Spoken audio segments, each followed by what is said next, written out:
You get paid, and within 72 hours, it's gone. Not because you're irresponsible, not because you're lazy, because a system was built specifically to make sure it disappears and nobody told you. Think about the last time you got paid. First, rent, then data, then someone calls. Could be your mom, your uncle, a cousin with school fees due. You didn't even finish saying yes before the money was already gone. You send it because that's what you do. And then you sit with nothing again, and somewhere in the back of your mind you think, what is wrong with me? Nothing is wrong with you, but something is very wrong with what you were taught. Okay, let's go back. Now, before colonialism, African economies were not primitive. They were just different. Trade routes across the Sahara, the Mali Empire controlling more than half the world's gold at its peak, and Mansa Musa still the richest human being in all of recorded history. Wealth existed. Systems existed. Then something happened. Colonial powers did not just take land. They dismantled how people related to resources. Communal ownership, illegal. Land your family farmed for generations suddenly needed a title deed signed by people who just arrived on a ship. The goal was never just extraction, it was dependency. Turn the local population into consumers, not builders. Into workers, not owners. And here's what nobody wants to say. That structure didn't leave when colonialism officially ended. It just changed clothes. The same economic architecture designed to keep wealth flowing outward is still running, just with different logos on it. Now think about your education. 15, maybe 20 years in school. How many classes on investing? Zero. How many on how businesses generate profit? Zero. How many on what compound interest actually does to money over time? Zero. But you can identify the parts of a plant cell.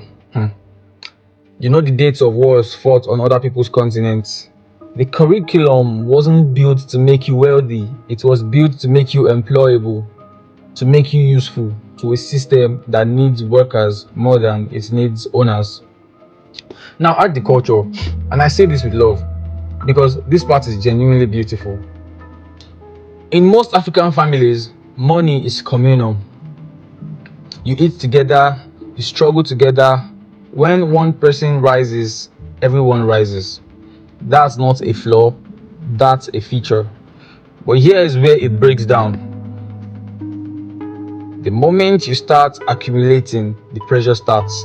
Build a house, pay fees, fund the wedding, send something home.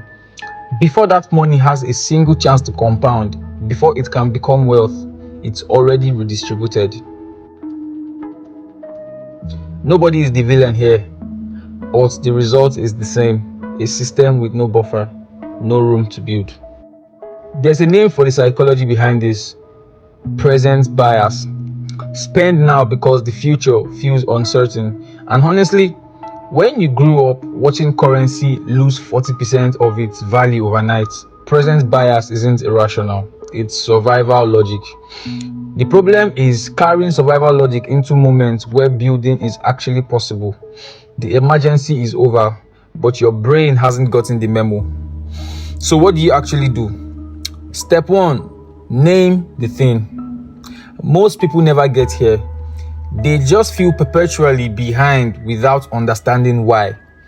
You're already ahead. Step 2, build your own financial education. Deliberately. The information exists and it has never been more accessible. Use it. Step 3, create a buffer. Not a wall between you and your family, a percentage. One that doesn't move regardless of what comes in. Even 10%. That money compounds quietly in the background. while you handle everything else. Wealth is not built in grand moments, it's built in the margins, in small decisions repeated across years. And the very first decision, the one that unlocks everything else, is understanding that the way you think about money wasn't chosen by you, it was installed. Now, here is what I haven't told you yet. The mindset is only half the problem, because even the Africans who do save, who do everything right, are still losing money silently every single month.